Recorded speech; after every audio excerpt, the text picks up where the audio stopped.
Top quality और consistent performance के लिए सिर्फ सिल्वर पंप नाम याद रखना। નમસ્કાર, સમાચાર સાથે હું હિના। બુલેટિનની શરૂઆત કરવી છે પાટણથી મળેલા સમાચારથી। સરકારી અનાજના જથ્થાના કાળા કારોબારનો પર્દાફાશ થયો હોવાની વિગતો છે। 36,000 કિલો સરકારી અનાજનો જથ્થો ઝડપાઈ ગયો। સમીના વરાણા નજીકથી સરકારી અનાજનો જથ્થો ઝડપાયો હોવાની વિગત। એસઓજી અને મામલતદારે મોટી કાર્યવાહી કરી છે। આપને જણાવી દઈએ કે જ્યાં 11 લાખની કિંમતો શંકાસ્પદ અનાજનો જથ્થો જપ્ત કરાયો છે। ઝડપાયેલા સરકારી અનાજના જથ્થાના બિલ પણ શંકાસ્પદ નીકળ્યા છે।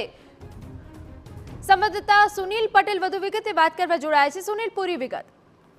એના ચોક્કસ કહી શકાય તો શુક્રવારના રોજ એસઓજીએ ખૂબ જ મોટો દરોડો પાડ્યો છે। ખાસ કરીને શુક્રવારનો દિવસ એટલે કહી શકાય કે એસઓજીની અલગ અલગ ટીમે પાટણ જિલ્લામાં અલગ અલગ સ્થળે મોટા દરોડા પાડ્યા છે। સૌ પ્રથમ જો વાત કરવામાં આવે તો એસઓજીની એક ટીમને બાતમી આધારે પરણા નજીક બાતમી મળી હતી કે ઓન હાઈવે પર ક્યાંક ના ક્યાંક જે સરકારી અનાજ હોય છે, જે તેનો મોટો જથ્થો હોય છે, જેનો કાળો કારોબાર થયો તેની બાતમી મળી હતી અને આ જ બાતમીના આધારે એસઓજીની એક ટીમ તાત્કાલિક જ કહી શકાય તો વરાણા નજીક આવેલી એક ખાનગી હોટલ પર પહોંચી અને ત્યાં જ દરોડા દરમિયાન જે એક મોટો ટ્રક કહી શકાય તો તેની અંદર 36,200 કિલો એટલે કે 36 ટન જેટલો સરકારી ચોખા જે કહી શકાય તે અનાજનો જથ્થો તેને શંકાસ્પદ રીતે પહેલી નજરે નજર પડતા તાત્કાલિક તેને ઝડપી પાડવામાં આવ્યો હતો। ત્યારબાદ એસઓજીની ટીમે આ સમગ્ર શંકા મામલે ઝડપાયેલા સરકારી અનાજના જથ્થા મામલે તાત્કાલિક જ મામલતદાર સહિતના અધિકારીઓને જાણ કરીને તપાસ સ્થળે બોલાવ્યા હતા અને ત્યાં તમામ માલનો જે પંચનામો સહિતની આગળની કાર્યવાહી કરી હતી।